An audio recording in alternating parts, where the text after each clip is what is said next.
خصوصا على سيد الرسل وخاتم الأنبياء وعلى آله وأصحابه الأتقياء. أما بعد، أعوذ بالله من الشيطان الرجيم. بسم الله الرحمن الرحيم. الأخلاء يومئذ بعضهم لبعض عدو إلا المتقين.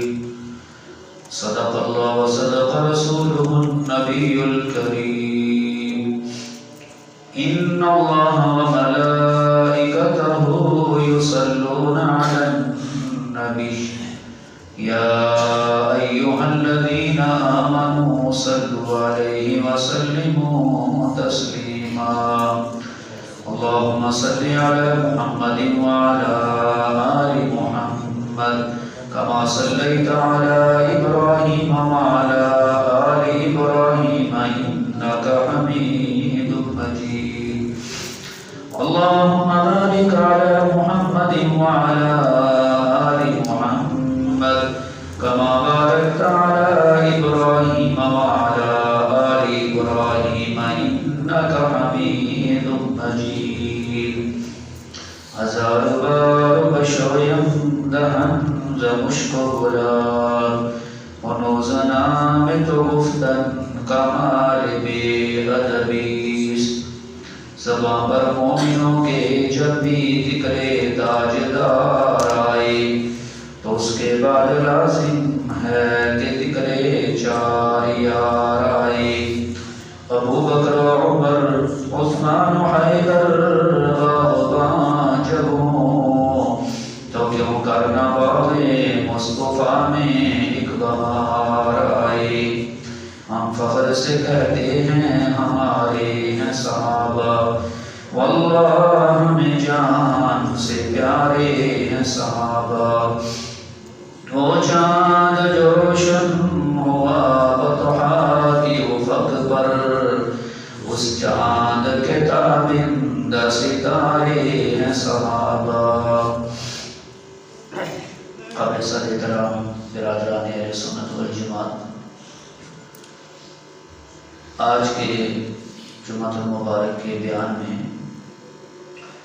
انشاءاللہ 25واں پارہ سورہ زخرف کی چند آیات اور ایک حدیث مبارکہ اور ان کی تشریح میں چند باتیں عرض کرنے کا ارادہ ہے.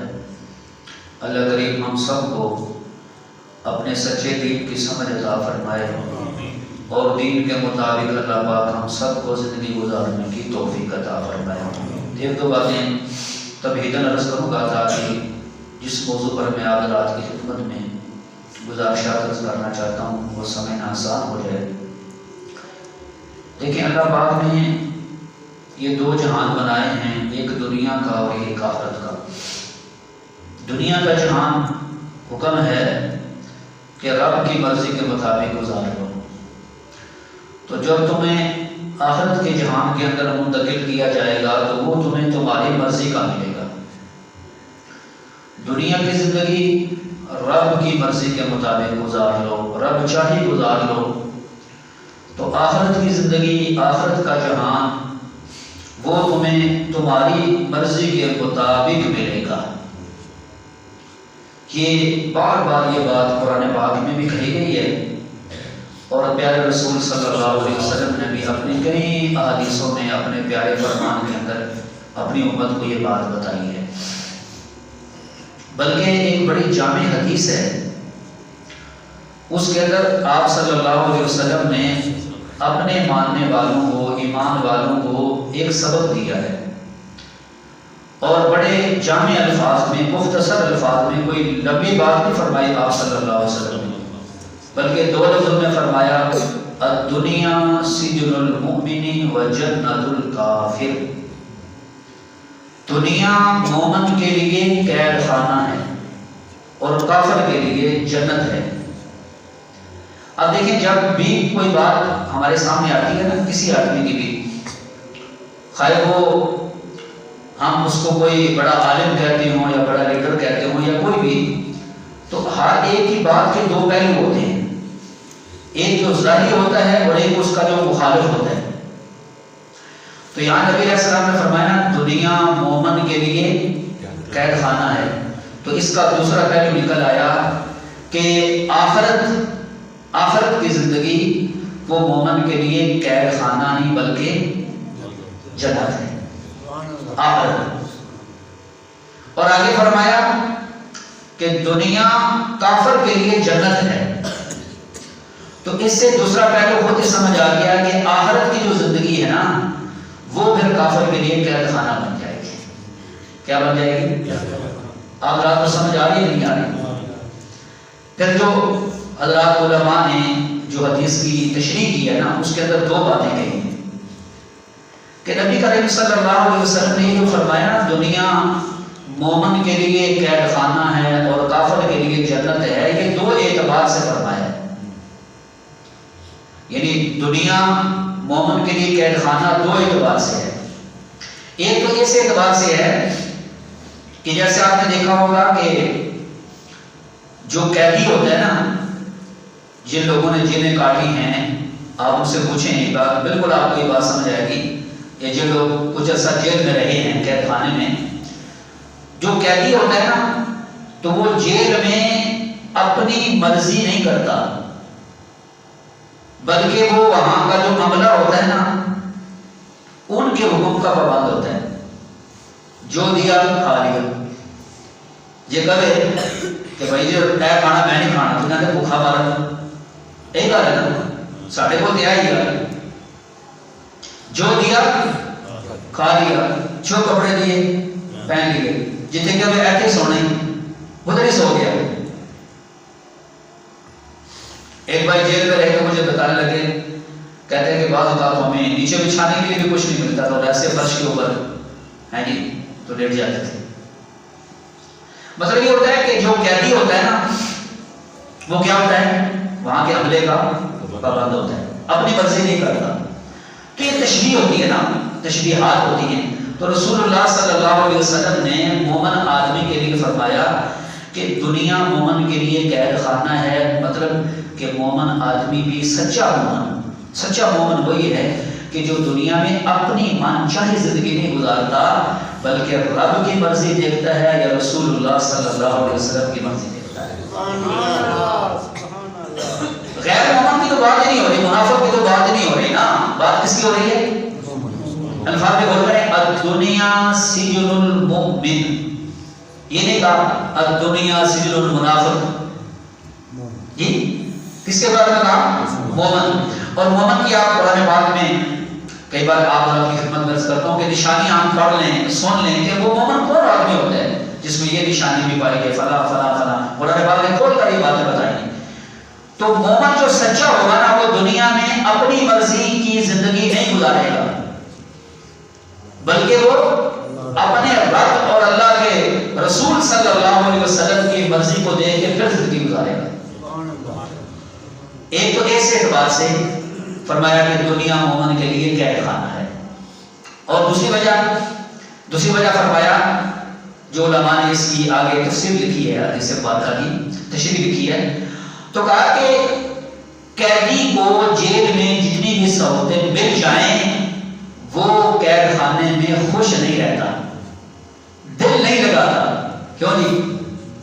مثال کے طور پر ایک آدمی جیل میں ہے تو اسے وہاں بیڈ بھی لگا دیا، ٹی وی بھی لگا دیا، فروٹ بھی اس کے پاس آ رہا ہے، سارا کچھ آ رہا ہے، ساری سہولتیں ہیں، تو کوئی بندہ کبھی ہو کہ ایتھے رہنا ہے کہاں جانا جی، کبھی گا نہیں میں کدھر جانا ہے۔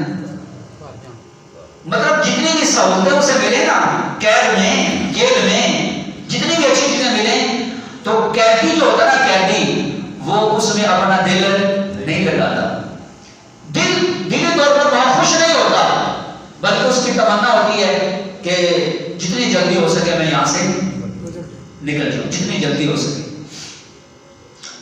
تو اسی طرح یوسف علیہ السلام تھے نا جیل میں، اللہ کے نبی علیہ السلام یوسف علیہ السلام جیل میں تھے، تو جس وقت آپ کو دوبارہ پیغام ملا کہ بھی اب آپ کی رہائی کا حکم آ گیا، آپ نکل آئیں، تو آپ نے فرمایا کہ پہلے بادشاہ کو جا کر بھیجو، وہ عورتوں کی ذرا تحقیق کریں جنہوں نے میرے بارے میں کوئی ایسی باتیں پھیلائی ہوئی ہیں، پہلے ان کی ذرا صفائی کریں پھر میں آؤں گا، الزام باقی رہے تو پھر میں باہر آ جاؤں، یہ تو غیر مناسب ہے۔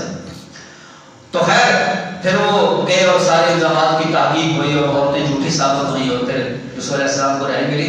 تو نبی علیہ السلام نے ارشاد فرمایا کہ اگر کوئی میں جیل میں ہوتا ہے یوسف علیہ السلام کی جگہ اور پیغام لانے والا وہ اگر پیغام دیتا تو میں فوراً ان کے ساتھ چل پڑتا۔ مطلب جیل ایک ایسی چیز ہوتی ہے نا، سمجھ آ رہی ہے کہ نہیں آ رہی ہے؟ وہ بولو تو صحیح آ رہی ہے، پتہ چلے کہ آپ کو بات سمجھ آ رہی ہے۔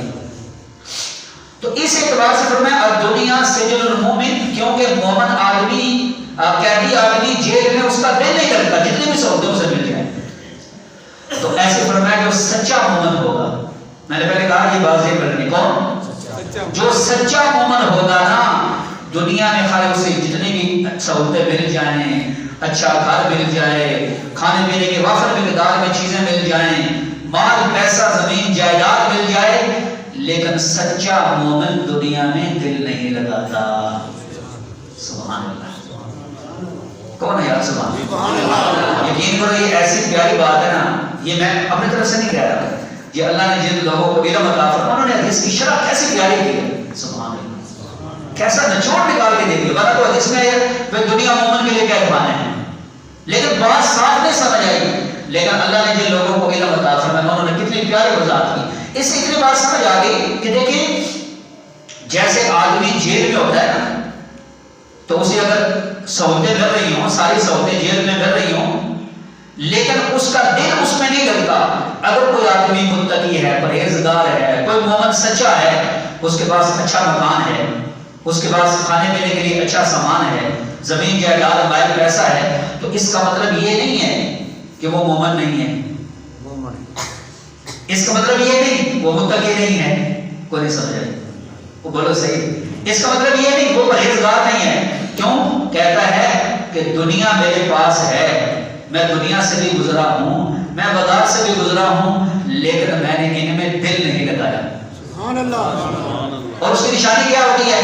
اس کی نشانی یہ ہوتی ہے کہ وہ ہر معاملہ اپنے رب کی مرضی کے مطابق کرتا ہے، ٹھیک ہے؟ اور اگر ساری چیزیں موجود ہیں، مال پیسہ زمین جائیداد سب کچھ موجود ہے، اور مرضی اپنی کر رہا ہے، اور زبان سے کہتا نہیں کہ میں تو رب چاہی زندگی گزارتا ہوں، میں تو رب چاہی زندگی گزارتا ہوں، تو اب کہا جائے گا یہ سچا مومن نہیں، یہ جھوٹا ہے، یہ جھوٹ بول رہا ہے۔ کہتا تو ہے کہ میں دنیا میں دل نہیں لگاتا، میں اپنی مرضی کی زندگی نہیں گزارتا، میں من چاہی زندگی نہیں گزارتا، میں رب چاہی زندگی گزارتا ہوں، لیکن کہا جائے گا جھوٹا ہے۔ یہ کیا ہے؟ اس نے جیل خانے میں دل لگا لیا ہے۔ کوئی نہیں سمجھا؟ اس نے جیل خانے میں دل لگا لیا ہے، اس نے قید خانے میں دل لگا لیا ہے۔ تو دعا کرو اللہ ہم سب کو بھی واقعہ اس دنیا کو قید خانہ سمجھنے کی توفیق عطا فرمائے۔ آپ کو سمجھ آ گئی بات؟ اس کے کام مومن آدمی اس میں دل نہیں لگاتا۔ ایک ایسا جملہ سیدنا علی رضی اللہ تعالیٰ عنہ نے اپنے بڑے بیٹے امام حسن رضی اللہ تعالیٰ عنہ کو فرمایا تھا۔ جملہ بہت مختصر ہے، لیکن یقین کریں علم اور حکمت کے دریا ہیں اس میں۔ آپ نے فرمایا بیٹے، اپنے بیٹے حسن کو فرمایا بیٹے حسن کہ تمہارا جسم تو دنیا میں رہے لیکن تمہارا دل آخرت میں لگا ہوا ہو۔ بڑی پیاری بات مجھے بڑا بڑا لگا۔ اور جو دل ہوتا ہے نا، دل یہ جس جگہ لگا ہوتا ہے نا، فکر ادھر ہی ہوتی ہے۔ نہیں سمجھ رہے؟ اچھا ایک بندہ چلا گیا امریکہ، ایک بندہ چلا گیا دبئی یا کسی اور باہر ملک میں، بیوی بچے اس کے پاکستان میں ہیں جی، تو وہ کام کاج کرتا ہے، ڈیوٹی کرتا ہے، سارا کچھ دھندے کر رہا ہے، لیکن اس کا دل کدھر ہے؟ اپنے گھر میں۔ کدھر لگا ہوا ہے؟ صبح بھی کال کرتا ہے، شام کو بھی کال کرتا ہے، بیوی بچوں کا حوال پوچھتا ہے، والدین کا حوال پوچھتا ہے، مطلب وہ ہے بہت دور ہے، لیکن دل کدھر ہے؟ گھر میں۔ جڑے جاگ لے کوئی بولے اس کا دل کدھر ہے؟ گھر میں۔ تو کہا بیٹے تمہارا جسم دنیا میں ہو لیکن تمہارا دل کدھر لگا ہو؟ آخرت میں۔ سبحان اللہ۔ اب وہ بندہ اگر دکان میں بھی بیٹھا ہوگا نا، جس کا دل آخرت میں لگا ہے، اگر وہ دکان میں بھی بیٹھا ہوگا تو اس کی دکان دنیا ہی آخرت بن جائے گی۔ اور آدمی دفتر میں، ملازمت میں، اپنے کام میں بیٹھا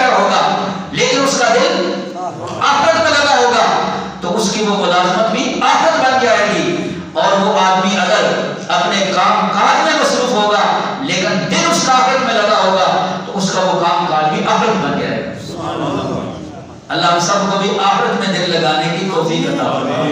ورنہ بڑے بڑے لوگ مارے گئے دھوکے میں، جن کو اپنے حسن پہ، جوانیوں پہ، مال پہ، دولت پہ، اپنے صلاحیتوں پہ، اپنی حکومتوں پہ، سلطنتوں پہ بڑا ناز تھا، لیکن آج ان کے قبروں کے نشان بھی نہیں ملتے۔ پتہ نہیں کس کا قبر ہے ان کی، نہیں سمجھ آئے؟ تو ایک وقت ہمارے ساتھ بھی ایسے آنے والا ہے، لوگ بھول جائیں گے کہ فلاں کی قبر کی تھے، کوئی پتہ نہیں، پوتا آگے ان کی نسلیں کہیں گے سامنے کوئی پتہ نہیں، ساڑھے دادا لکڑ دادا آگے ان کی کہاں قبر ہے ہمیں تو کوئی پتہ نہیں۔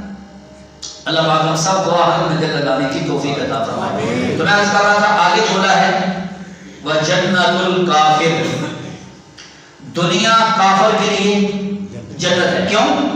کہ جنت میں کوئی پابندی نہیں، جنت میں بولو کوئی پابندی نہیں ہے، بلکہ میں آگے تشریح کرتا ہوں انشاءاللہ کہ جنت میں بندہ جو خواہش کرے گا اس کی پوری ہوگی خواہش۔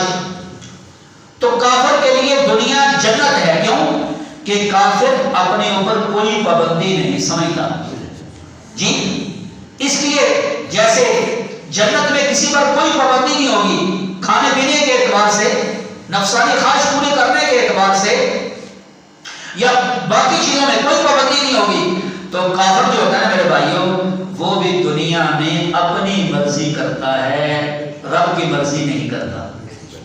سمجھا رہی بات؟ سارے بولو، کافر دنیا میں کیا کرتا ہے؟ اپنی مرضی کرتا ہے۔ تو میرے مسلمان بھائیوں جب اس نے دنیا میں اپنی مرضی کی نا تو اب آخرت میں اس کی مرضی نہیں چلے گی، وہاں پھر رب کی مرضی چلے گی۔ سبحان اللہ۔ اور رب کی مرضی کیسے ہوگی میں انشاءاللہ کی وضاحت کرتا ہوں۔ تو اس لیے یہ بڑی جامع حدیث ہے، بڑی پیاری حدیث ہے۔ تو بعد ہمارے بہت سارے مسلمان بھائی وہ کافروں کو دیکھ کے وہ جناب ان کی ریس کرنے کی کوشش کرتے ہیں، ان کی طرح بننے کی کوشش کرتے ہیں، ان کی دنیا کی چمک دھمک دیکھ کے متاثر ہو جاتے ہیں۔ حالانکہ میرے اور آپ کے پیارے رسول صلی اللہ علیہ وسلم نے ایک ہی جملے میں ساری بات فرما دی، وَجَنَّةُ الْكَافِرِ، کہ دنیا کافر کی جنت ہے، وہ یہاں اپنی مرضی کرتا ہے لیکن آخرت میں پھر اس کی مرضی نہیں ہوگی۔ قرآن پاک میں ایک آیت بارکہ ہے جس میں اللہ تعالیٰ فرماتے ہیں وَمِنْهُمْ مَنْ يَقُولُ رَبَّنَا آتِنَا فِي الدُّنْيَا وَمَا لَهُ فِي الْآخِرَةِ مِنْ خَلَاقٍ۔ کچھ لوگ ہیں یعنی کافر اور منافق جو یہ دعا کرتے ہیں اللہ ہمیں جو کچھ دینا ہے دنیا میں ہی دے دے، ہمیں جو کچھ دینا ہے اللہ فرماتے ہیں وَمَا لَهُ فِي الْآخِرَةِ مِنْ خَلَاقٍ، ایسے لوگوں کو آخرت میں کچھ نہیں ملے گا جو صرف کیا مانگتے ہیں دنیا۔ اللہ جو کچھ ہم دینا نا دنیا ہی دے چھڑ بس، وَمَا لَهُ فِي الْآخِرَةِ مِنْ خَلَاقٍ۔ اور ایک واقعہ لکھا حدیثوں میں، اور آگے مومن آدمی ان کی کیا دعا ہے؟ اللہ فرماتے ہیں وَمِنْهُمْ مَنْ يَقُولُ رَبَّنَا آتِنَا فِي الدُّنْيَا حَسَنَةً وَفِي الْآخِرَةِ حَسَنَةً وَقِنَا عَذَابَ النَّارِ۔ اللہ ہمیں دنیا کے اندر بھی بھلائی عطا فرما، آخرت کے اندر بھی بھلائی عطا فرما، اور اے اللہ ہمیں جہنم کے عذاب سے بچا دینا۔ یہ کون دعا کرتے ہیں؟ تھوڑا بولو نا یار، کیونکہ مجھے پتا ہے اگر آپ میں نے نہ بلایا تو آپ ٹھنڈ کی وجہ سے ہو جائے، تھوڑا بولتے چلے تاکہ بات سمجھے۔ تو مومن آدمی کیا کہتے ہیں اللہ دنیا میں بھی بھلائی عطا فرما اور آخرت میں بھی بھلائی عطا فرما، اور اے اللہ ہمیں جہنم کے عذاب سے بچا دے۔ یہ دعا مومن آدمی مانگتے ہیں، اس سے کہتے ہیں یہ دعا ہر مسلمان کو یاد ہونی چاہیے۔ ایک دفعہ سیدنا عمر رضی اللہ تعالیٰ عنہ نبی پاک صلی اللہ علیہ وسلم کے گھر میں تشریف لائے تو دیکھا کہ گرمی کا موسم ہے، آپ صلی اللہ علیہ وسلم نے قمیص مبارک اتاری ہوئی تھی اور چٹائی پر آرام فرما رہے تھے، پھر نبی علیہ السلام بیٹھ گئے تو حضور پاک کے پہلوؤں پر جسم پر چٹائی کے نشان پڑے ہوئے تھے۔ اب عمر رضی اللہ تعالیٰ عنہ نے رونا شروع کر دیا اور درخواست کی کہ یا رسول اللہ صلی اللہ علیہ وسلم آپ اللہ تعالیٰ سے دعا کریں اللہ پاک آپ کو بھی دنیا کے فرمانی مال و دولت عطا فرمائے۔ یہ دنیا کے جو کافر ہیں انہیں کتنا کچھ ملا ہوا ہے اور یہ اللہ کے دشمن ہیں، اللہ کے نافرمان ہیں۔ تو نبی علیہ السلام سیدھے ہو کر بیٹھ گئے اور حضور پاک علیہ السلام نے فرمایا عمر آپ کو یہ بات ابھی تک پتہ نہیں چلی کہ اللہ نے کافروں کو جو کچھ دینا تھا نا انہیں دنیا میں دے دیا، ہمارے لیے نعمتیں اللہ نے آخرت میں رکھی ہیں، اور ان کا ان میں کوئی حصہ نہیں ہے۔ یہ ایک چھوٹی سی بات عرض کروں، دیکھیں جو لوگ خودکشی کرتے ہیں نا ان کو یہ بات نہیں سمجھ آتی۔ کئی بچے نوجوان وہ بھی خودکشیاں کر لیتے ہیں، ہماری فلاح خواہش پوری نہیں ہوئی، ہماری فلاح خواہش پوری نہیں ہوئی۔ بھئی اللہ کے بندو، دنیا میں تو اللہ تعالیٰ نے یہ وعدہ ہی نہیں کیا کہ تمہاری ہر خواہش پوری ہوگی۔ ضرورت پوری ہونے کا وعدہ ہے، ٹھیک ہے، ضرورت پوری ہوگی، اللہ نے پیدا کیا، وعدہ کیا ضرورت تمہاری پوری ہوگی، لیکن ہر خواہش پوری ہو جائے یہ تو اللہ نے وعدہ ہی نہیں کیا۔ وہ تو جگہ کون سی ہے؟ جنت ہے نا، جہاں خواہش پوری ہوگی۔ تو آپ میرے مسلمان بھائیو، اب بولو کہ ہم نے یہ دنیا رب چاہے گزارنی ہے کہ من چاہے گزارنی؟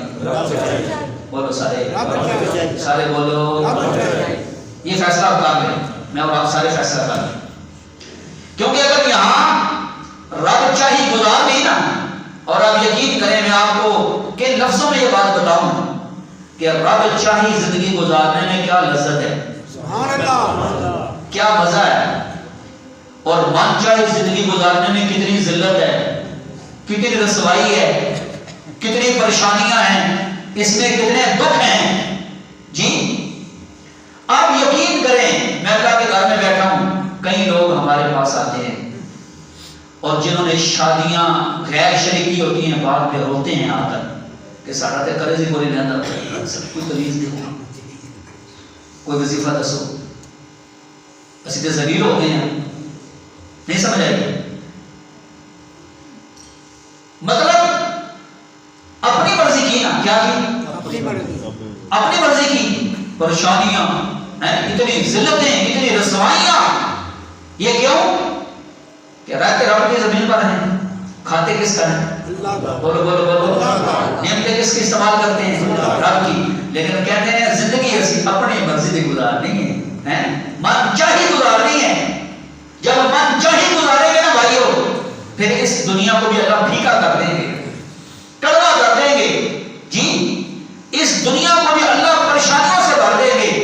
اور جب مومن آدمی، کون بولو، کون مومن آدمی رب چاہی زندگی گزارے گا، میرے الفاظ کو غور کرنا، جب مومن آدمی، بولو بولو کون، سارے بولو،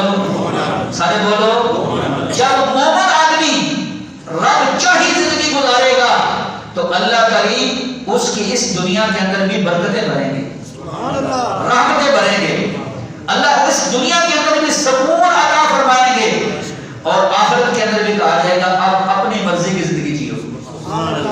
جی ہاں، ظاہری طور پر نظر آتا ہے، دیکھیں ظاہری طور پر نظر آتا ہے کہ یہ بندہ پابند ہے، کیسے؟ بھئی خنزیر کا گوشت نہیں کھانا، پابندی ہے، بھئی نہیں کھانا مومن آدمی کے لیے، لیکن بکرے کا کھا سکتے، ٹھیک ہے، کتے کا گوشت نہیں کھانا، بھئی پابندی ہے، لیکن مرغے کا کھا سکتے ہو، اچھا جی شراب نہیں پینی لیکن بوتل پی سکتے ہو، اچھا جی فلاں خون نہیں پینا تم نے لیکن جوس پی سکتے ہو۔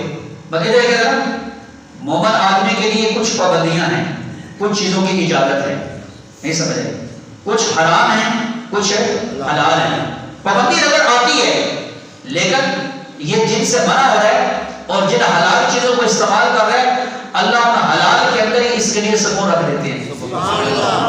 جیسے میں نے پچھلے جمعے میں آپ کو حدیث سنائی تھی نا، میں نے کہا کافی نوجوان بھی آئے ہوئے تھے، میں نے کہا نوجوان بھائیوں کو، اپنوں بچوں کو کہا کہ اپنے آپ کو زنا سے بچاؤ، زنا سے بچاؤ اپنے آپ کو، بیوی اللہ نے کہا فرمائی ہے اسی تک محدود رہو، نہیں شادی ہوئی تو روزے رکھو، جی اللہ پاک سے ثانی مانگو، شادیاں آسان کرو، اگر زنا میں پڑھو گے 6 تباہیاں آئیں گی، کتنی آئیں گی؟ 6 تباہیاں آ جائیں گی، پچھلے جو میں نے وہ 6 تباہیاں سنائی تھی، 6 تباہیاں آ جائیں گی اگر زنا میں، بالکل ایسے ہی جو لوگ میرے مسلمان بھائیوں سچے مومن بن کے تو رب کی حرام کردہ چیزوں کو چھوڑ دیں، حلال کو اختیار کر لیں، اس کو کہتے ہیں رب چاہی زندگی۔ کون سی؟ تو اب اس کا مطلب یہ نہیں ہے کہ یہ بندہ اس کی زندگی میں سکون نہیں، نا اصل سکون ہی اس کی زندگی میں ہے، اور جو بندہ کہتا نہیں جی میں رب کا کھاؤں گا، رب کا پیوں گا، رب کی زمین پہ رہوں گا، رب کی نعمتیں استعمال کروں گا، لیکن میں نے اپنی مرضی کی زندگی گزارنی ہے، کہتے ہیں نا لوگ، تو ہم کی یہ سادہ ذاتی مسئلہ ہے، کہتے ہیں نا ساڑھا ذاتی گناہ ہے تو انہیں یہ کہ ساڑھا ذاتی مسئلہ ہے، تو اللہ تعالیٰ پھر اس بندے کو اس کے حوالے کر دیتے ہیں اور پھر وہ سکون اور وہ راحت اور وہ لذت اللہ اس کی زندگی سے ختم کر دیتے ہیں۔ اچھا یہ تو ایک مستقل مضمون ہے، انشاءاللہ میں آپ کو پھر کبھی واقعات بھی سناؤں گا، لیکن آج میرا موضوع یہ نہیں ہے کہ میں آپ کو صرف اس کا دنیاوی فائدہ بتاؤں۔ ابھی میں آپ کے سامنے جو اصل جو بات ہے بتانا چاہتا ہوں کہ جس نے دنیا میں رب چاہی زندگی گزاری اسے آخرت میں ملے گی اپنی مرضی کی زندگی، من چاہی زندگی، اور جس نے دنیا میں گزاری من چاہی زندگی اسے آخرت میں من چاہی زندگی سے محروم کر دیا جائے گا، اسے قید میں ڈال دیا جائے گا، اسے جیل میں ڈال دیا جائے گا۔ بس یہ بات آج کے جمعے میں آپ کو سنانا چاہتا ہوں۔ آئیے ذرا اللہ رب العالمین قرآن پاک میں فرماتے ہیں الاخلاء یومئذ بعضهم لبعض عدو الا المتقین۔ سبحان اللہ۔ دنیا میں دوستی لگانے میں بھی بندہ آزاد نہیں، مومن ہے نا، کہا دوستی لگانی ہے نیک آدمی سے لگاؤ، اچھے آدمی سے لگاؤ، نمازی آدمی سے لگاؤ، پرہیزگار آدمی سے لگاؤ۔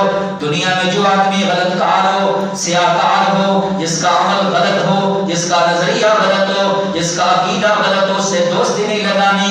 تو اللہ فرماتے ہیں جب قیامت کا دن ہوگا نا، ایک آدمی نے اچھے آدمی سے دوستی لگائی تو اس کی دوستی باقی رہے گی، سبحان اللہ، کیونکہ وہاں ہے جس نے یہاں رب چاہی گزاری، رب چاہی، وہاں من چاہی، جس نے یہاں من چاہی گزاری اس کی من چاہی وہاں ختم۔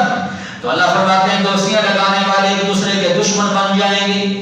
دیکھو ذرا، اس نے مجھے غلط کام پہ لگایا، اس نے مجھے گمراہ کیا، اس نے مجھے بے نمازی بنایا، اس نے مجھے نشے پہ لگایا، اس نے مجھے فلاں برے کام پہ لگایا۔ دشمن ہو جائیں گے دوست ایک دوسرے کے مخالف ہو جائیں گے، لیکن اللہ فرماتے ہیں پرہیزگار لوگ، متقی لوگ، اچھے لوگ، ان کی دوستی وہاں بھی کام آئے گی، باقی رہے گی۔ حدیثوں میں آتا ہے نا کہ جو دو نیک دوست دنیا میں جنہوں نے دوستی کی تھی نا، اس کے بعد بے شک وہ ایک مشرق میں چلا گیا، ایک مغرب میں، مطلب وہ دور دور چلے گئے، لیکن آخرت میں ان کی دوستی کام آئے گی۔ ایک دوست کہے گا کہ یا اللہ، جب اس کے لیے جنت کا اعلان ہوگا نا، کہے گا یا اللہ میرا فلاں دوست تھا، اس نے مجھے نیکی پہ لگایا تھا، اس نے مجھے اچھے کام پہ لگایا تھا، اسی کی بات سن کے میں نیکی کے کام پہ لگا تھا۔ تو اللہ فرمائیں گے ٹھیک ہے، ہم تم دونوں دوستوں کو جنت میں اکٹھا کر دیتے ہیں۔ سمجھا رہی بھائی؟ اور جنہوں نے جو دو غلط لوگ تھے، برے لوگ تھے، انہوں نے بھی آپس میں دوستی لگائی ہوئی تھی، تو جب ایک کے لیے جہنم کا اعلان ہوگا نا تو وہ کہے گا یا اللہ کہ مجھے تو اس غلط راستے پر لگانے والا فلاں آدمی تھا، اسی کے کہنے پہ، اسی کی دعوت پہ، اسی کے ابھارنے پہ میں غلط کام پہ لگا تھا۔ تو اللہ فرمائے گا ٹھیک ہے، ہم تم دونوں کو جہنم میں اکٹھا کر دیتے ہیں۔ سمجھ آ گئی بھائی؟ ہم تم دونوں کو کام اکٹھا کر دیتے ہیں۔ اس نے کہا کہ نبی علیہ السلام نے ارشاد فرمایا کہ آدمی اپنے دوست کے دین پر ہوتا ہے، اسے چاہیے کہ وہ سوچ لے، غور کر لے کہ وہ کس کے ساتھ دوستی لگا رہا ہے۔ کیوں؟ جو کسی کا دوست بن جائے نا تو آہستہ آہستہ وہ آدمی عقیدے کے اعتبار سے بھی، عمل کے اعتبار سے بھی اپنے دوست کے طریقے کو اختیار کر ہی لیتا ہے۔ اس نے فرمایا ذرا غور کر لے کہ وہ کس کو اپنا دوست بنا رہا ہے۔ پھر حدیث مبارکہ میں مثال دی کہ اچھے دوست کی مثال خوشبو کی دکان کی طرح ہے۔ اگر آدمی خوشبو کی دکان پہ جائے، کوئی چیز نہ بھی خریدے نا تو کم از کم وہاں سے خوشبو ضرور سونگھ کے آ جاتا ہے۔ تو اچھے دوست کے پاس بیٹھ جانا ہی فائدے سے خالی نہیں ہوتا ہے۔ پھر یہ جو دوستی ہے نا میرے بھائیوں، یہ دوستی یہ صرف انسان کی نہیں ہے، انسان کی بھی ہے، مجلس کی بھی ہے، اور کتاب کی بھی ہے، اور آج کل موبائل کی بھی ہے۔ کوئی نہیں سمجھے؟ یہ دوستی ساری چیزوں کی ہے، ساری چیزوں کی ہے۔ ایک وقت ہوتا تھا بچوں کو منع کرتے تھے یہ ڈائجسٹ نہ پڑھا کریں، رسالے نہ پڑھا کریں۔ کتنے بچیاں ڈائجسٹ پڑھ کے خراب ہوئے، تباہ ہوئے، جوانیاں انہوں نے اپنے ضائع کی۔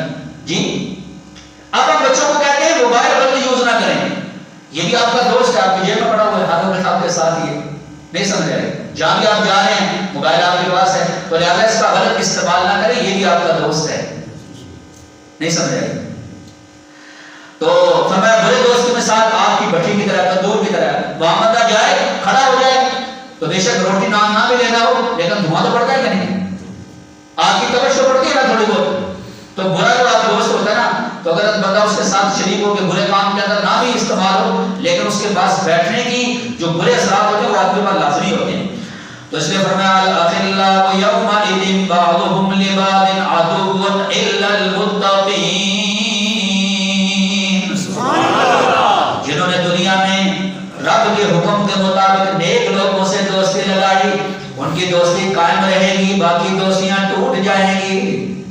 باقی دوستیاں ٹوٹ جائیں گی. اچھا اس کے بعد نمبر آ گیا جی ان لوگوں کا جنہوں نے موضوع یاد ہے آپ کو؟ موضوع یاد ہے نا سب کو؟ جس نے گھر پہ چاہیے گزاری اسے وہاں